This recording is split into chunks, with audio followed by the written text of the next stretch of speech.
Merci Raphaël, mais je ne vais pas répondre aux questions une à une. Je pense que j'ai quelque chose à...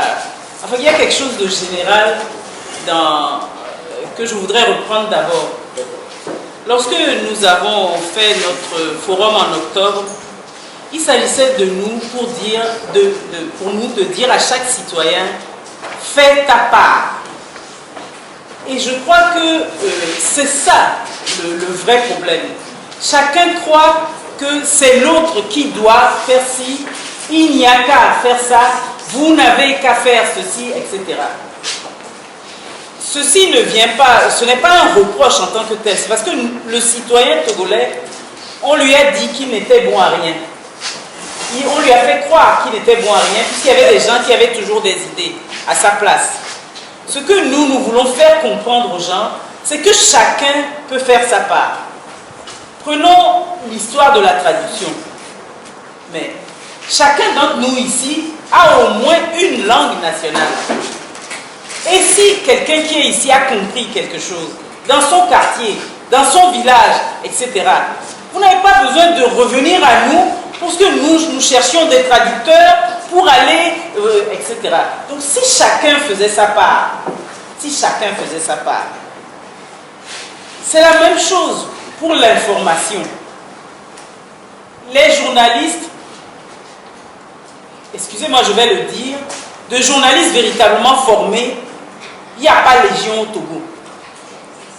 Il y a beaucoup de gens qui sont des gens qui travaillent dans la presse.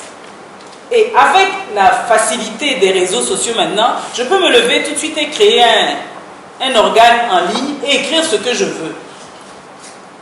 Qui gère cette information? Vous savez très bien que jusqu'aux États-Unis, on ne peut plus gérer les fake news, etc.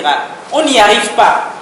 Donc c'est au citoyen de trier lui-même les informations à partir de ce qu'il connaît de sa propre vie, de son propre pays. Quel est le citoyen togolais qui ne sait pas qu'il est pauvre, qui ne sait pas que ça ne va pas, pendant que des riches sont en face de lui? Qui ne sait pas?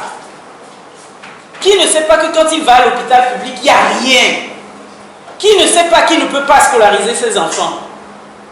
Qui ne sait pas que quand on est retraité, on a du mal à boucler les fins du mois si on a une retraitée encore?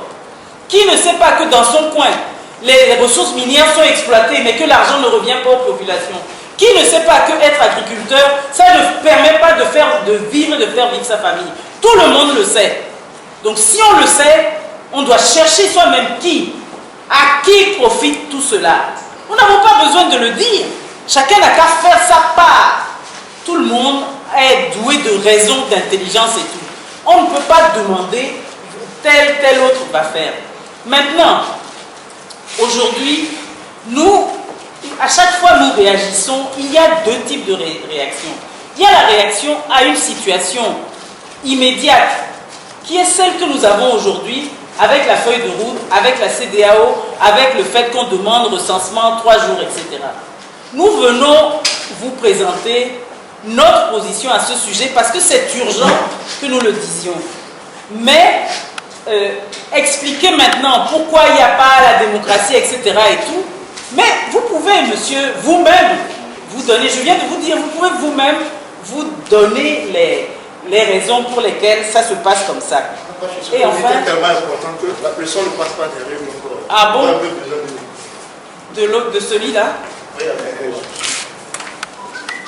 donc je disais que vous devez pouvoir vous donner des explications et tout. Nous croyons aux citoyens togolais. Nous croyons tout. Mais il faut qu'il croie en lui-même et que lui-même se dise, le pays m'appartient. L'avenir de mes enfants m'appartient. C'est à moi de me mobiliser pour que... Et il ne s'agit pas d'aller présenter sa poitrine aux armes.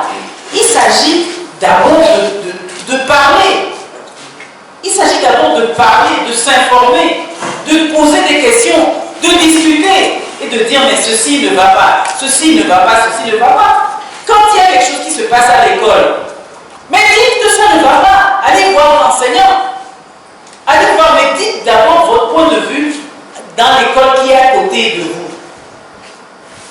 Allez dire votre point de vue si vous travaillez dans votre syndicat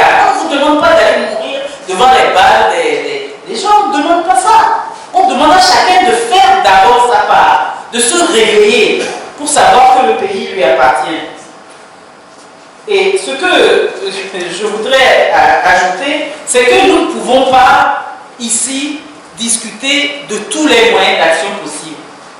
Les citoyens ont toutes sortes de moyens d'action. Et vous pouvez, si nous comptons sur vous, comptez aussi sur nous pour que nous puissions prendre les stratégies les plus à même d'aller dans le sens du bien-être du citoyen togolais. Mais ne nous demandez pas de dire qu'est-ce qu'on va faire. Mauvaise question.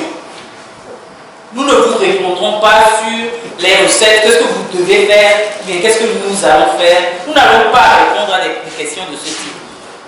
Que chacun fasse sa part. Et maintenant, je voudrais en revenir à ce que disait M. Kouadoumi. Oui, il y a des puissances d'argent, et puis d'autres types de puissances qui font tout pour qu'on soit désinformés. Mais ce n'est pas seulement au Togo que ça se passe, c'est dans le monde entier qu'il y a la désinformation. Et chacun se bat pour trouver l'information. Battons-nous pour trouver l'information. Et une façon de se battre aussi, c'est d'aider financièrement les gens auxquels vous croyez. Ceux qui vous donnent les informations justes, soutenez-les. Dans ce monde d'aujourd'hui, on ne peut rien faire sans avoir des moyens. D'abord sans la volonté et ensuite sans les moyens. Comment voulez-vous que les gens, dans notre pays par exemple, les organes les plus puissants, les organes de presse les plus puissants sont les organes d'État. Les organes d'État, qui peut y aller? Si vous pouvez y aller, allez-y, parlez. Si vous ne pouvez pas y aller, essayez de passer par d'autres canaux. Nous ne voulons pas savoir qui fait quoi, comme dit, chacun se bat pour faire sa part. Je vous remercie.